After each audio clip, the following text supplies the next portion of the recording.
सच, वो कोई सपना नहीं था।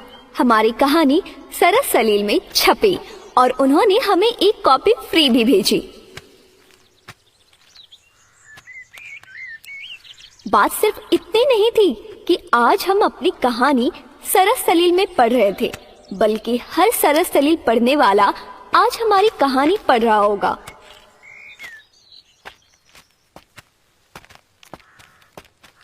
पेट के मुंह खून लग चुका था।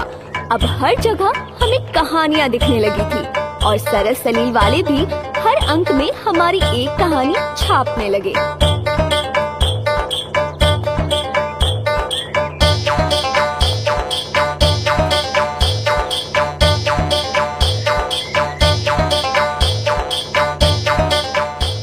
₹200 भी मिलता था, पार्टी होती थी और खुद की लिखी कहानियों को पढ़ने का जो सुकून था वो किसी और ही आसमान का था।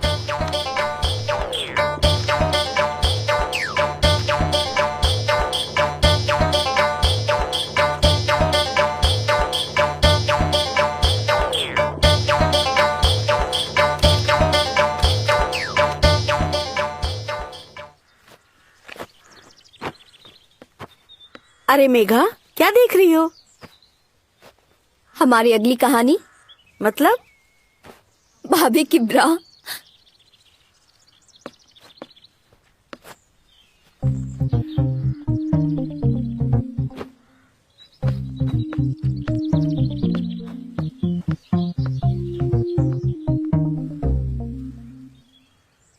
मेनका रोज की तरह अपने सूखे कपड़े लेने छत पर पहुंची। वो अपने कपड़े उतार ही रही थी कि उसकी नजर ब्रा और पैंटी पर लगे सफेद दाग पर गई।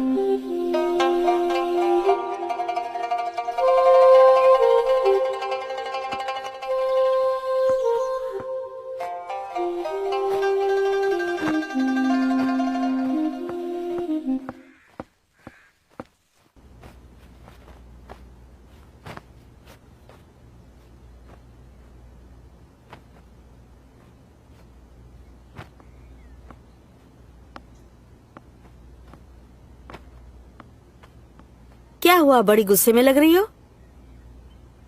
हम तो परेशान हो गए हैं। तेरा पति फौज में है ना? हाँ। उससे कह मुझे एक बंदूक ला कर दे, चुन चुन के सारे कबूतरों को मारेंगे। कबूतर? क्या हो गया? ये देख।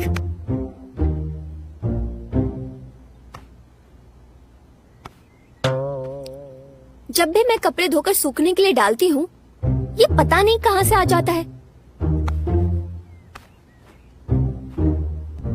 क्या सूंघ रही हो?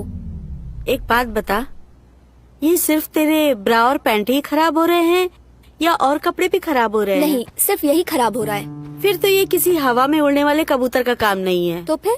ये तो किसी जमीन पर रहने वाले कबूतर का काम है। क्या आप बोल रही हो तुम? कुछ भी, हमको तो कुछ भी समझ में नहीं आ रहा है। मेघा रानी, ये किसी कबूतर का काम नहीं है। मेनका रानी, बात ये है कि ये किसी कबूतर की टट्टी नहीं है, किसी मर्द की मलाई है।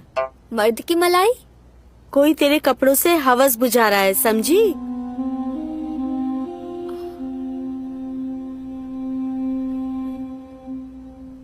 मेनका समझ नहीं पा रही थी कि शिल्पा क्या कहना चाह रही है, लेकिन शिल्पा का अंदाजा बिल्कुल सही था।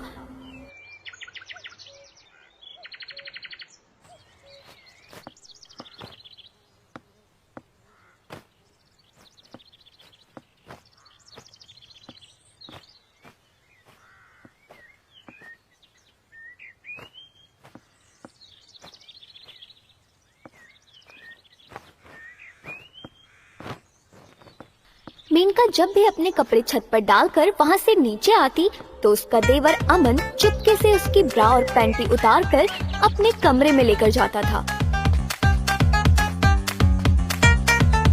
मेनका की ब्रा और पैंटी में उसके बदन की खुशबू समाई हुई थी।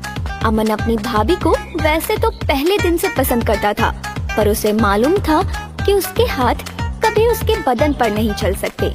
यूं उसके कपड़ों में से वो उसे महसूस करता था।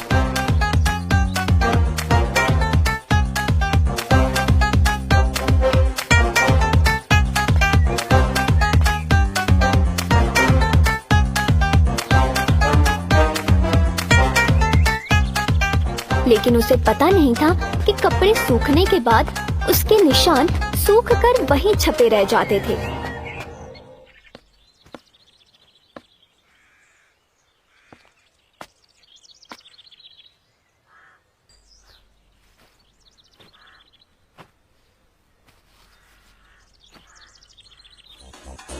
अमन को आज ये पता नहीं था कि दो आंखें खिड़की की आड़ से उसे ही देख रही है। वो अपनी दुनिया में मग्न था। कुछ देर तक मेनका ये सब देखती रही, लेकिन अब उसे बर्दाश्त नहीं हो रहा था। उसने दरवाजे पर दस्तक दी।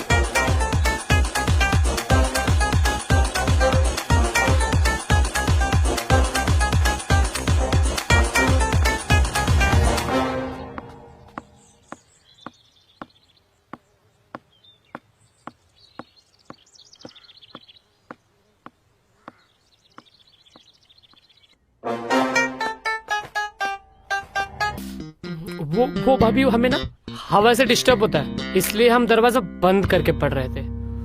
अच्छा, भाभी आप कुछ ढूंढ रहे हो क्या? हमारी ब्रा पैंटी? आपके कपड़े वो भी भाभी हमारे कमरे में कैसे हो सकता है? छत पे सुखाए थे धूप में, हवा से आ गए होंगे, है ना? ओह।